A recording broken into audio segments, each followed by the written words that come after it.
and I love it. It does everything, and it fits the Maggie hoops for the Tajima brand. Thank you, MaggieFrame.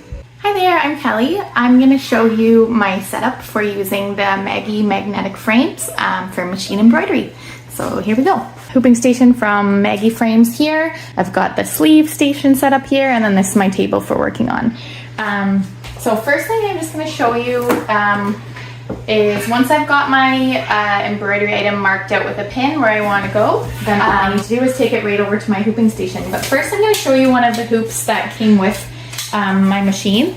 So this is just a standard metal frame that came with it. For this, I find a few problems. It's hard to line up exactly where you want it. So you put the empty one under here, and then when you line it up on top, you have to push down, and it sometimes can stretch the fabric as it goes around, like inside the hoop. So once it's actually in place and you have to tighten it, what happens is the outside hoop is a little bit larger than the inside hoop, and it pushes down in between. So you can get what's called hoop burn on your clothes, where when you take it off, there's a little stretch mark line around the hoop. And sometimes that can be permanent, so it can damage the fabric. It's also hard to get it tight enough without damaging your clothing. So I decided it was worth the investment for my small business to upgrade to the magnetic Maggie hoops. So let's move a little bit closer over here to my hooping station, and I'll show you what I do here. So here I've got it set up already with the correct position for the hoop that I'm going to use. I'm going to grab my hoop here. So what I'm going to do is I'm going to put the frame, the bottom part of the frame in place. Then I need to add my stabilizer. So it came with these handy spots here. So I can open this up, open these up, and that's gonna hold my stabilizer in nice and snug when I tug it tight and close them. So that's gonna hold my stabilizer exactly where I want it. Now it's super easy to line up my actual item and to make sure that it's centered properly. So all I'm gonna do here is I'm gonna put my arms inside the sweater, and I'm gonna slide it right over the top like so. Let me just slide this up a little bit so you can see everything. Okay, that's a bit better there, you can see.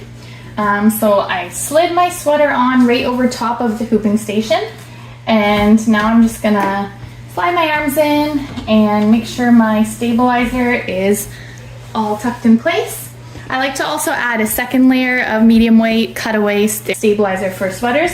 So I just use a small piece underneath right where I know my embroidery is going to go, and I'm tucking that in underneath the sweater in between the hoop and the sweater.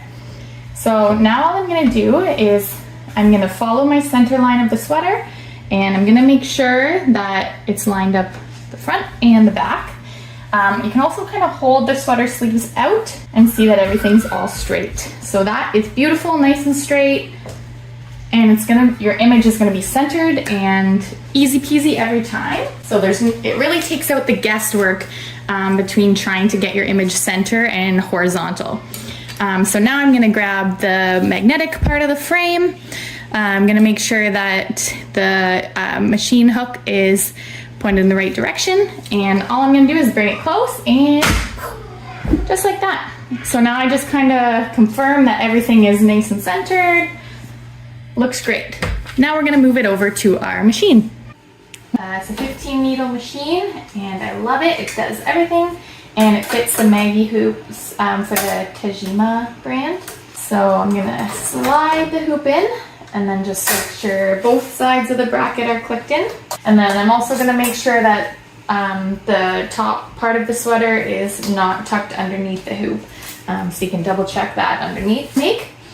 So now what I'm going to do is a quick trace, make sure we're lined up. So you can see the machine holds it nice and snug. Time with the left needle, make sure we're not going to run into any problems on the hoop. So I've got nice clearance between the needle and the hoop still. Always check this with a larger design to make sure that you don't have too big of a design for your hoop choice. It's a really nice big design I'm doing here. I'm using the 12.4 inch by 15.6 inch hoop. That gives lots of space. That's the biggest one. So it gives a nice big amount of space for nice weight. So no problems there. And we are good to go. Remove my little needle markers for the center line and push start. Here we go.